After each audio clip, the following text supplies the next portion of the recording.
Shalom and welcome to eTeacherBiblical.com. My name is Sigal.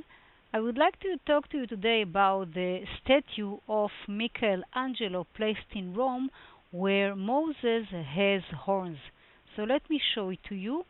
This is the statue, or part of it of course, and it is placed there since 1500, around 1500, and we see that Moses has two short horns on his head, and we wonder whether it was some kind of concept that was around. People were probably thinking maybe Moses had horns. What led to this idea? So we have to go to the Hebrew dictionary first. It will bring some ideas to this concept. So first of all, we need to examine one particular word, and this is the word keren. Let me transliterate it for you. So this is the word keren in Hebrew. That's a transliteration here.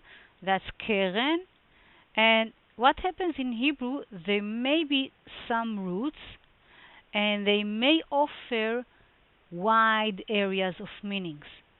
Sometimes even the opposite meaning altogether. Here, let's see how many meanings can we get for nouns with the root of keren. One of them may be horn of ram, so that's keren. What happens if I want to say two horns? Naturally speaking, I would say karnaim.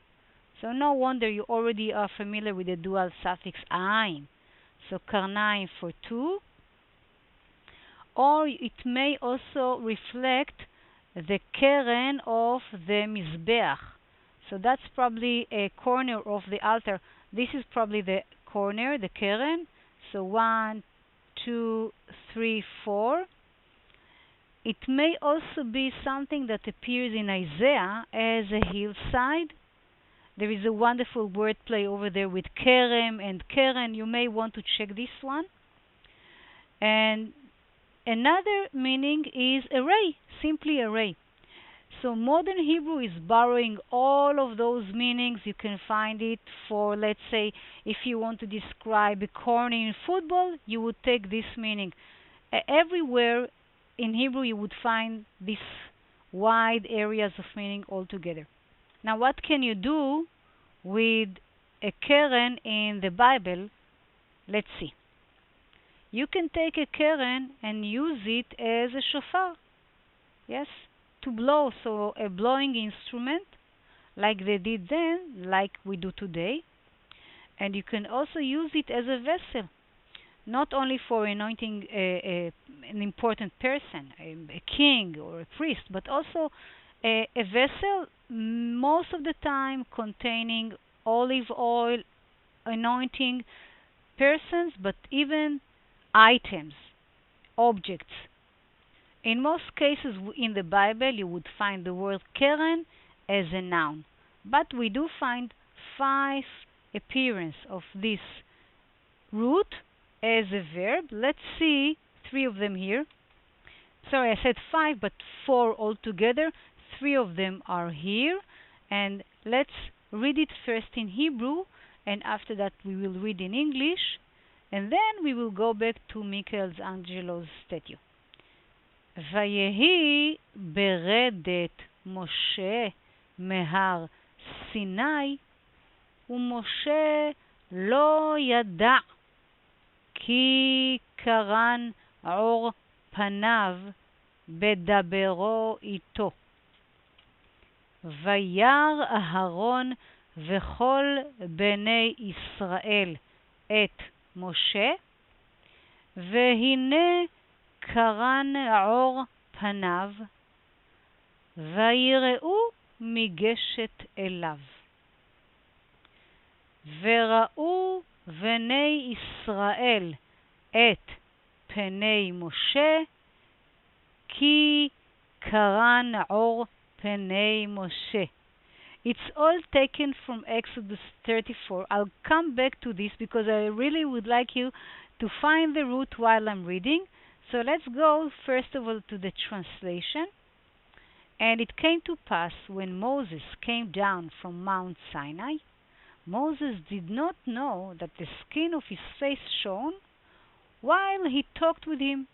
And when Aaron and all the children of Israel saw Moses, behold, the skin of his face shone, and they were afraid to come near him. And the children of Israel saw the face of Moses, that the skin of Moses' face shone. So let's underline all the roots of the word keren. So I have it here, karan, that's a verb, of course. That's another one, karan, and that's another one. So 3 times out of the 4 times as a verbal form. You see that's a verbal form in binyan, kal. The tense is katal, in case you know. And again, we ask ourselves if this is coming from one of those. If this is coming from one of those, what is actually the reference that we are expecting to see here? So, of course, it's understood to be probably the ray idea, the shining idea. He was so excited, he was so enthusiastic from all this appearance. So, karan aor panav. Karan aor panav. Karan aor penei Moshe. And in the English again, his face shone. His face shone, his face shone, his face shone. Let's see what led Michelangelos to his idea. In order for us to do that, we need to go to the Latin translation. So we will not deal with reading Latin, but we will see the English translation of a short verse. And when Moses came down from the Mount Sinai, and he knew not that his face was horned.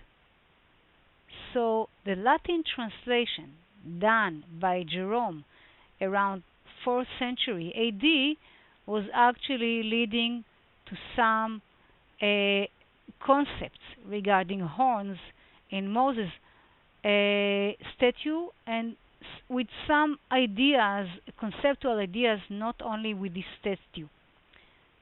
So again, let's say lehitraot, and see you in our next video. Toda raba.